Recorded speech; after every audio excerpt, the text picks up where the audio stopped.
Vamos a desarrollar la lección 1.7, primer criterio de congruencia de triángulos rectángulos. Oiga, vamos a analizar triángulos rectángulos y vamos a aplicar algún criterio de congruencia de triángulos de una forma más simple. Oiga, más simple. ¿Pero qué es un triángulo rectángulo? Obviamente un triángulo rectángulo es una figura geométrica de tres lados, pero con la singularidad que tiene un ángulo recto, o sea de 90 grados. Identifiquemos los elementos.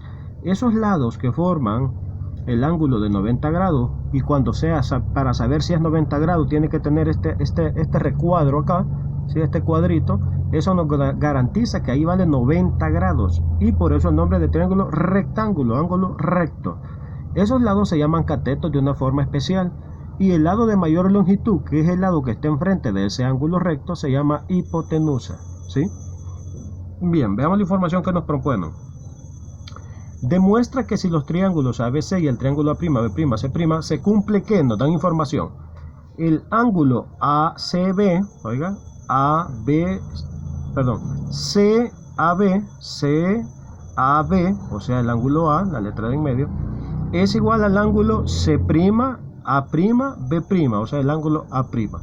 Además nos dicen que el ángulo ABC, o sea este, y el A'B', C' valen 90 grados, ya lo había mencionado. Otro dato importante que nos dan es que el segmento AC es igual al segmento A'C'.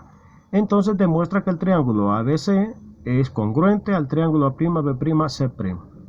Veamos qué sencillo. Miren, dos pasos y ya está demostrado. Comenzamos. En este caso, nosotros podemos utilizar obviamente los criterios que ya vimos, pero de una manera más simplificada, más fácil en el caso de triángulos rectángulos. Miren, señor, usted sabe que este ángulo es igual a este porque ya lo dieron por información, ¿sí? Ya nos lo dieron. Es decir, que el ángulo que le podemos llamar A o CAB, el ángulo CAB es igual al ángulo C'A'B', ¿sí? Eso es por información, o sea, por hipótesis o por información. Ahora bien, ¿qué más sabemos? ¿Qué es lo que más sabemos? Fíjese bien, que este es de 90 grados y obviamente les pertenece a ambos. Ya tiene dos ángulos iguales. ¿Y qué sabemos? Que obviamente que si en un triángulo dos ángulos son iguales, el tercero también es igual. Entonces, este es igual a este. Tenemos tres ángulos iguales, ¿ya? Y además nos dijeron que el segmento A, el segmento AC es igual al segmento A'C', por información. Estos dos lados son iguales. ¿Se acuerda de algún criterio usted de congruencia de triángulos? Claro, mire, ángulo, lado, ángulo, ángulo, lado, ángulo. Esos tres elementos son comunes o se hacen iguales en ambos triángulos.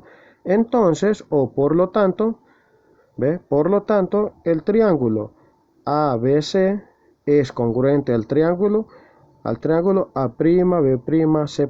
Por el criterio que ángulo, lado, ángulo. ¿Se dio cuenta?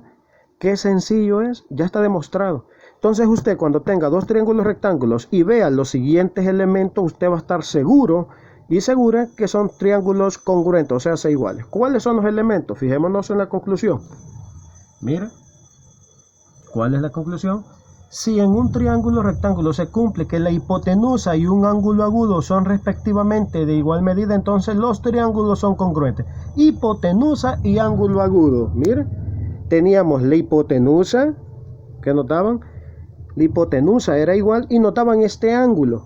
Solo con eso ya podemos garantizar que los dos triángulos rectángulos son iguales, o sea, se congruentes. ¿Por qué? Porque van a cumplir el criterio ángulo, lado, ángulo. ¿Y por qué?